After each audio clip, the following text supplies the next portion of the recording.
médicaments sont introuvables, chers amis.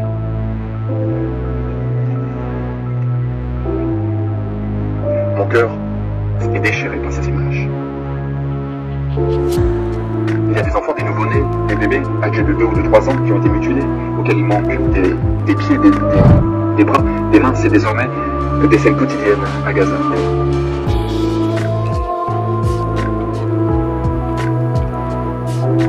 Regardez cette photo.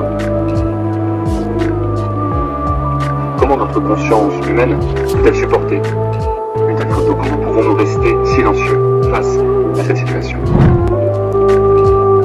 Comment accepter que ces enfants meurent de faim? Nous avons tous des enfants, nous sommes parents, nous sommes grands-parents. Nous avons des enfants et des petits-enfants que nous aimons tant. Ici, aux États-Unis, ou en Europe, aux 4 coins de la planète. Lorsqu'un enfant se blesse extrêmement légèrement avec, par exemple, l'épine d'une fleur, eh bien, cela peine les enfants, et cela peine les parents. Mais à Gaza, il y a des enfants qui sont amputés sans anesthésie. Je regrette de le dire, mais je pense que l'humanité a atteint un véritable gouffre. Cela fait un siècle que nous n'avions pas assisté à un tel massacre. Le gouffre. Cela fait un siècle que nous n'avions pas assisté à un tel massacre. Tout cela se produit devant nous. Le génocide à Gaza est filmé.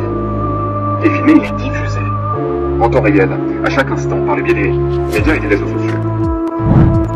À ce jour, Israël a de façon délibérée tué 250 journalistes. Des journalistes qui travaillaient pour des organes de presse nationaux ou internationaux à Gaza.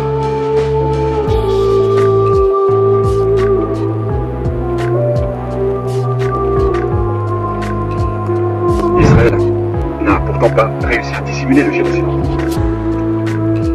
Je soutiens pleinement le secrétaire général Antonio Guterres, car il n'a eu de cesse d'attirer l'attention de la communauté internationale sur les génocides en cours dans les territoires palestiniens.